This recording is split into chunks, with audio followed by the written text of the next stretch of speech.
Whew, a lot of information. So where do you begin? Step one is over the course of this week through the practice run, I want you to become familiar with the simulation. Now that you've been briefly introduced to it, I recommend that you print out, yes, print out, and read the PDF student guide. You're going to understand a lot more of it, but you're going to have to reread it a few more times before you grasp everything. When we do the practice run, whether we're doing it together in the classroom or for the internet classes, whether we'll be doing it just somewhat curated over time, I want you to bring your laptop, and what we're going to do is we're going to guide you through a set of decisions. And then before the actual first round one, you'll have to complete the first online quiz. You have 90 minutes to complete the quiz. It's an open book exam, and frankly, it's nothing other than a motivator to force you to get into that student learning guide so that you learn as much as possible before the simulation actually begins. Then you and your partners are going to want to talk about what position do you want to go for, and then be thinking about as you are going through the simulation what trade-offs are involved in that, and very importantly, what fit are you going to have to drive to make that thing work. I see people take two basic approaches to this. It's a little bit unnerving in the first round because you don't know which way people are going to go.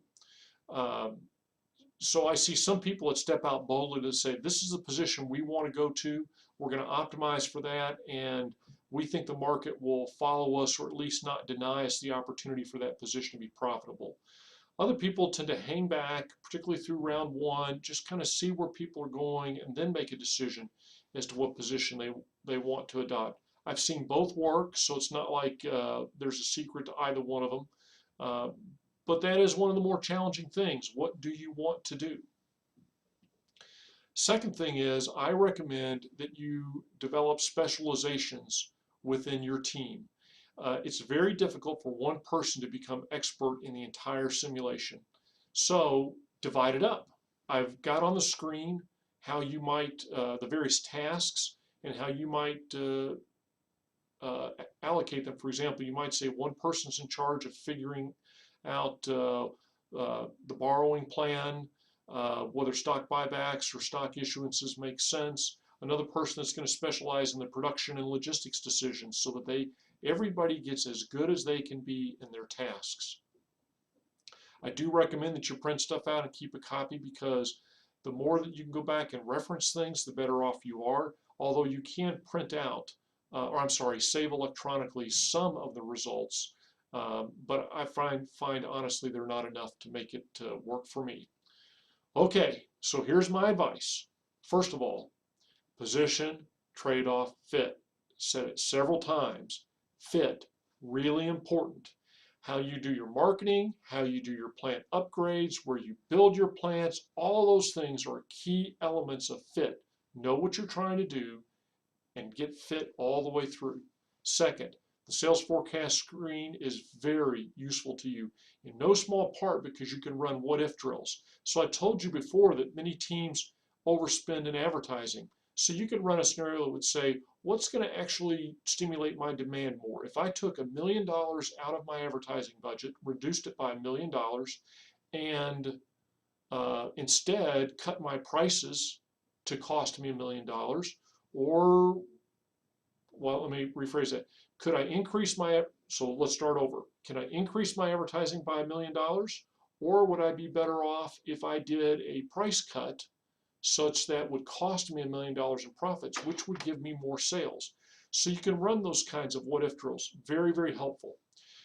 Next, you're not going to typically make one pass-through decisions and get everything optimized. You'll see this in the practice round. You first set through kind of macro adjustments. It almost always takes a second pass-through to get things fine-tuned. Next, be very, very careful about turning this into an EPS game. Now, in the bottom left portion of most screens, as you're going through decisions, it will tell you what your earnings per share is. And in all cases, more earnings per share is good. So you can turn into the click, click, click, click, click, click, click, click, and we're going to try to maximize our EPS. The problem is that you're not going to get fit that way. You'll optimize one screen for EPS, which is actually hurting you. When you go to another screen to implement the decisions, it'll wreck your results. I recommend you have a strategy offline. You analyze your results, you figure out what you're going to do next round, all that stuff offline. You then go online, input those decisions, and then you go back in that second pass through and you do a little bit of optimization. But don't just click, click, click, click, click, click. Next, this is a competition. You are not alone. Your decisions are not in isolation. You have to pay attention to what those other people are doing. And then if it doesn't start out well for you in the beginning, don't get discouraged. I see teams turn it around to do quite well. I've emphasized this many times, but it's so important. If your income is high, everything else is good.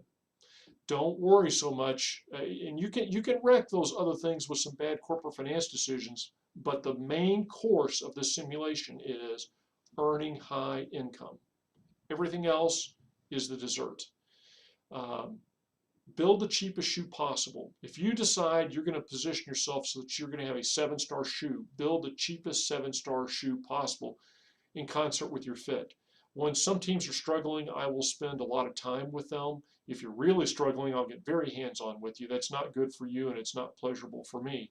In some cases, I'll show people, I'll sit down and in 30 seconds be able to take $1.50 cost out of their shoe, not changing the star rating or anything else. I'll just be able to remove $1.50 of cost. Well, think about that. If they're selling 6 million shoes and I remove $1.50 of cost like that, that's $9 million straight to the bottom line. And you're going to see $9 million straight to the bottom line is huge. So try to optimize your shoe to build it as cheaply as possible. Know what you're trying to do in each round with each change, and then check to see what you're getting. So this is how we doing, why we doing, how we going to do better. When you think you make a decision about how you're going to do better, through the next round, come back and check. Did it work? Lastly, BSG is an enormously popular simulation. Lots of schools use it. So there is no small cottage industry of advice on the internet. Some that you pay for, some that's free. I've looked at a lot of it. Some of it's really very good advice. Some of it is disastrous advice, particularly because they're giving advice like this will always work, and it's very context dependent. The difference between you and me is I know which of the advice is good and which of the advice is bad. You don't. I recommend you stay completely away from that stuff because you can quickly be led astray. One of the worst performing teams I've ever had clearly had gone to the internet and were following one of the leading websites part by part, and they got killed.